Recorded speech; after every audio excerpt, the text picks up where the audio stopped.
explanation for pulsars was sought, and the best that is available today is the rotating neutron star. A neutron star is a small object, only a few miles across, yet it contains about as much material as the sun.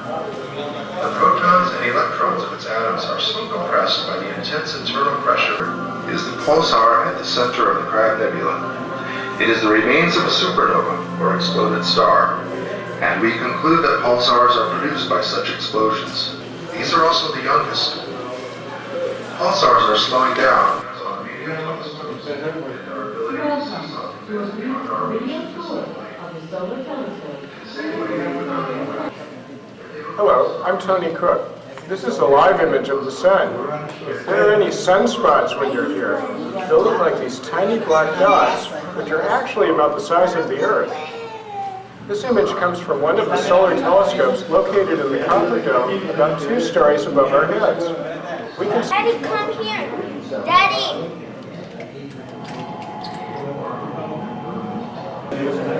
Don't turn the metal wheels actually on the sky. The system of mirrors and lenses are the heart of the 3 solar stories to the main floor below.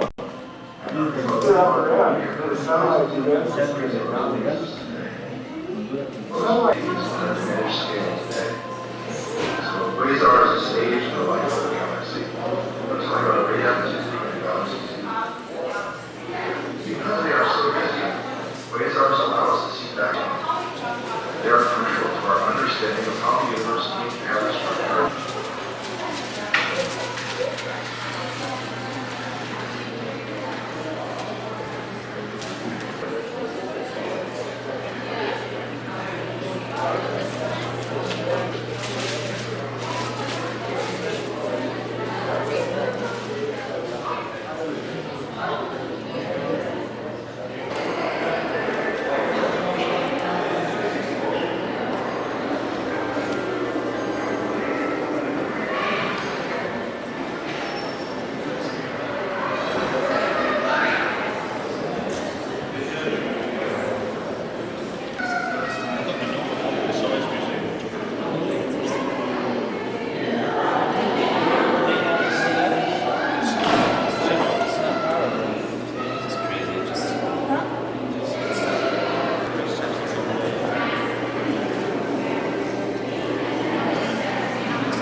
Oceans of Mars, the live multi-planetary mission, searches for water in the solar system from the south pole of the moon to beyond Pluto. Where do oceans exist?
To the Griffith Observatory.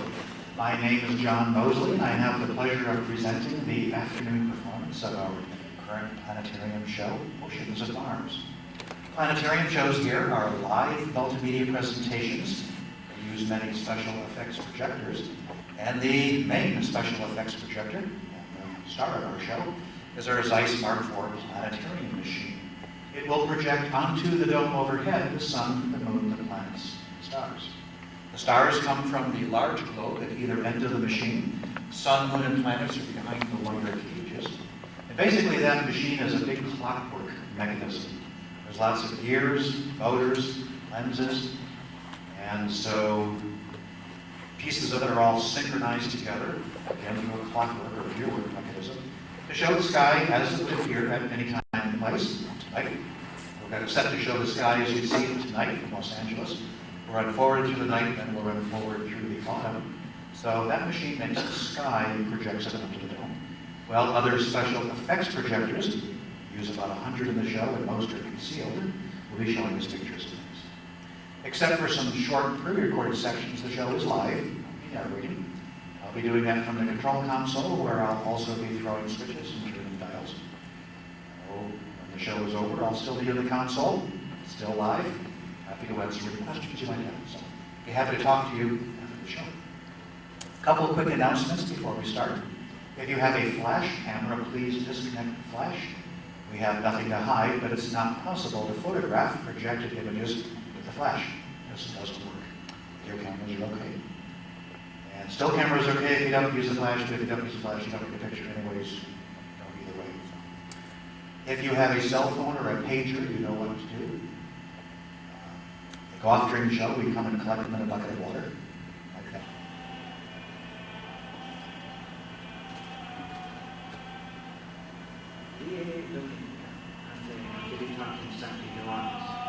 On the sun, 200 miles beyond the visible edge of the moon, and can't be seen from Earth. It's a dozen miles across. And for a while it was thought these Canterbury gentlemen saw waves of hot material ejected far above the moon's surface, following the impact of a comet with the moon, because this is very likely what.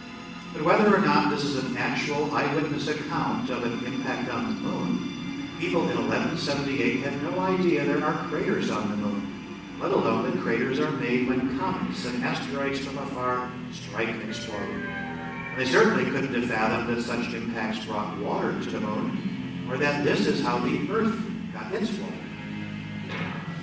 At one time, it was thought that the moon's dark areas, called seas, might hold water, but not so. Apollo astronauts walked the seas, and we saw they're drier than dust. On Earth, our thick atmosphere is a blanket that holds water in, but the moon has no atmosphere, and under its airless sky, liquid water would quickly evaporate into space. Yet we think the moon may have water, not at its equatorial zones, but within craters at its poles, solar system. As it crosses the orbits of the planets, it can swing around the sun and head back to the depths of space, or it can crash into a planet. We saw a string of comet fragments smash into Jupiter 7 years ago and explode in its atmosphere. Each blotch was larger than the Earth, and each impact brought a lake full of water to Jupiter.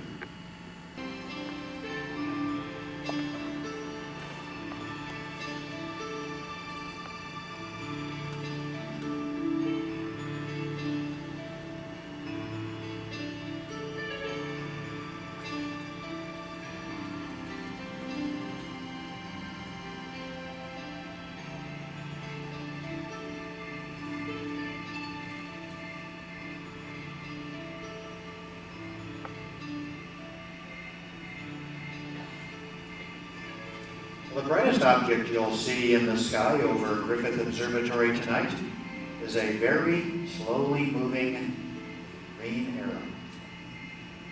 And if you can't find the green arrow, there's one right here.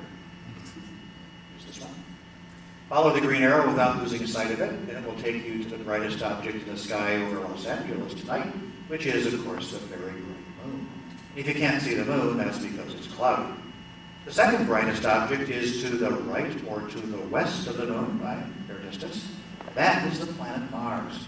And Mars is the second brightest object in the sky. As the sky grows dark, it's much brighter than any of the stars, and so it really is unmistakable.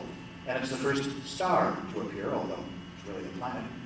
And the reason Mars is so bright is because it's now quite close to the Earth. Every 2 years and 2 months, the Earth catches Mars and passes it on an inside orbit. We move around the sun faster than Mars, and we caught and passed Mars and were at our closest end of June, just a few months ago. So now the Earth is moving away from Terra and Aquila and Eagle. And so these are a few of the constellations that are up tonight.